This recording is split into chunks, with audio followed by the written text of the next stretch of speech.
Hello and welcome to Modern British Literature Spring 2022. Greetings to those of you I've taught before. For at least one of you, this is actually the fourth class you've taken with me. And greetings to those of you who I've never taught before, and I'm looking forward to meet and getting to know. I just wanted to record this video today as kind of a brief intro into the class.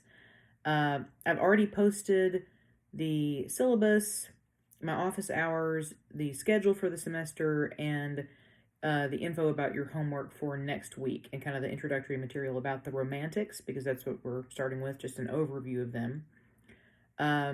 But I wanted to kind of go over the syllabus in a little bit more detail with you. Let's turn that off. So if you want to, while you're listening to this video, you can have the syllabus pulled up. Just scroll to the very bottom of our Edmodo page.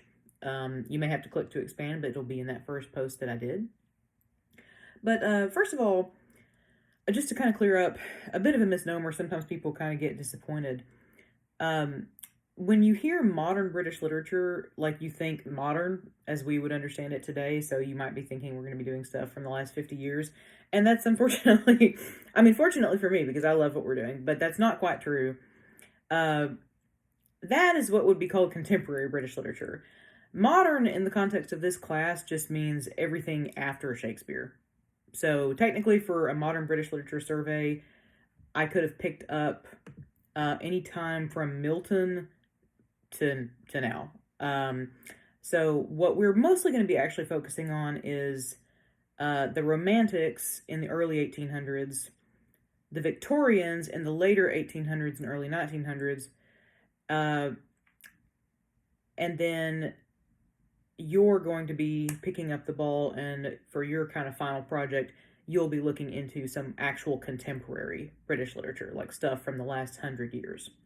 But I just always like to kind of explain that so people kind of know what they're getting into. So we'll be spending a lot of time in the 1800s for this course. But if you had me for early British literature, in that class, my focus is on the language and how we can see our own English language changing over the course of that literature.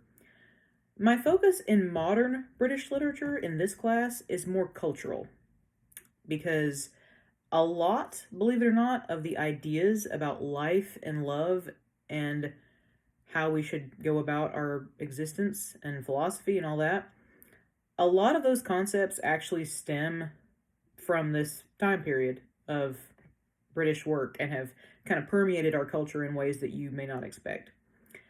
So those are kind of issues that we'll be talking about in this course, and trying to make it as relatable as possible and hopefully as fun as possible too. I love teaching this class. This is very much my jam, so I'm grateful for the opportunity to do it, and I'm really grateful that all of you have signed up for it. It's full, last I checked, and so I'm just thrilled that you're here and signed up for the Bolden Rodeo. So just quickly kind of going over the syllabus. So like I said, the assignment schedule is already posted. You already know. You can look through and see what we're covering this semester.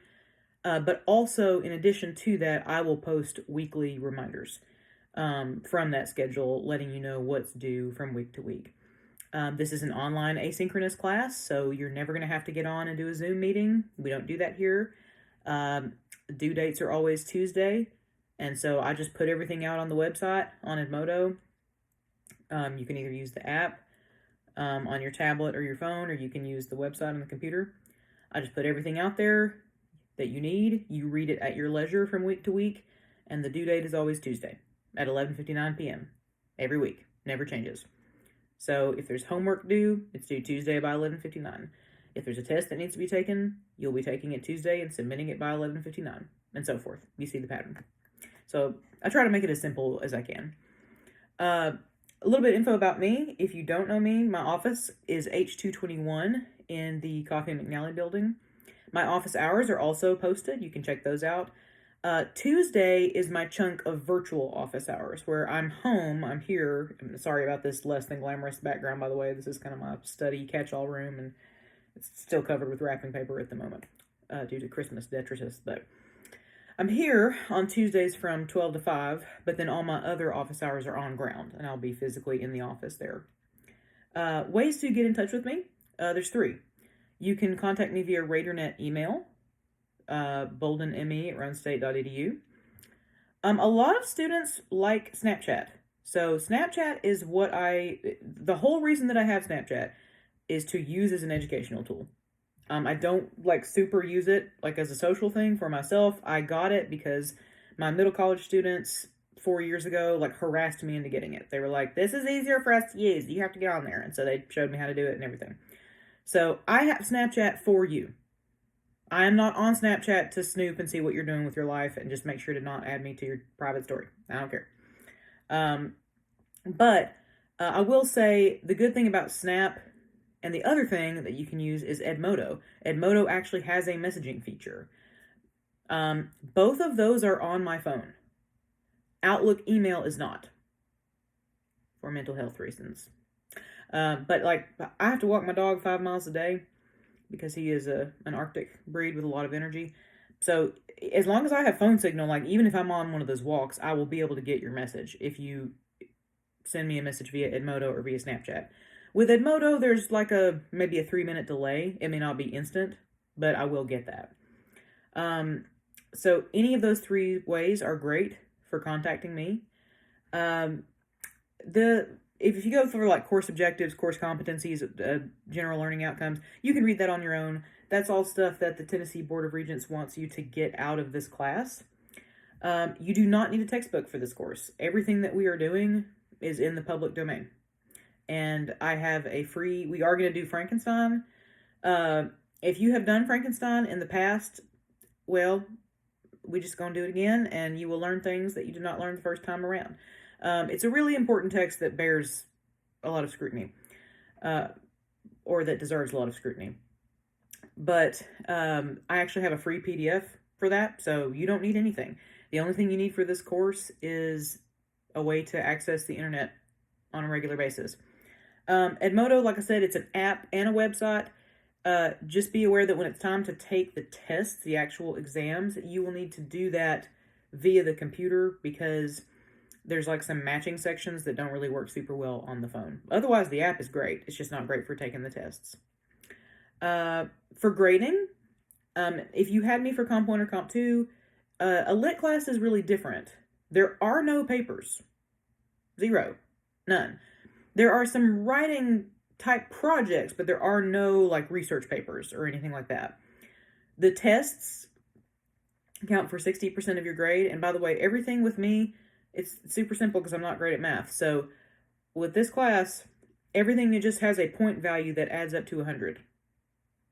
So tests are 60 points or 60%. Participation is 10 points or 10%. Projects are 20 points or 20%. And the quizzes are 1 point apiece. The quizzes are just to keep you on track with the reading. They're not punitive. If you had me for Comp 1, they're exactly like that. Excuse me, if you had me for Comp 2, they're exactly like that. 3 questions long. If you get all 3, you actually get extra credit. So there's bonus opportunities built into the whole semester. And participation, you can see on there what all is included in participation. But in an online class, the main way you get your participation points is through discussion prompts. And every week in this class, unless I occasionally give you a break, which I do from time to time, there will be an online discussion prompt on Edmodo. And so some of you actually, I've noticed, have already participated in the first one. Way to go. Just as a reminder, that's not due until the 25th, but some of y'all are really ahead of the game. I see you. Nice. So every time that you participate in one of those prompts, you earn those participation points, that 10-point section of your grade. Likewise, if you don't participate in those, then you will not be getting participation points. And you kind of can lose them progressively because that's kind of the only thing that people struggle with sometimes in this class is just not doing the discussion prompts. They just forget they're there. So just make sure you stay on top of those and you should be fine for getting those. Read the stuff about readings. For conferences, you will need to do a conference with me, and I actually have a little notification about that on Edmodo. So just pay attention to that. I've got it right here. It looks like, just wanted to pull it up. So you need to, I'm going to pause here because I don't want to tell you any lies. I'll be right back. I actually have to break this up anyway because unfortunately my upload speed is really weak.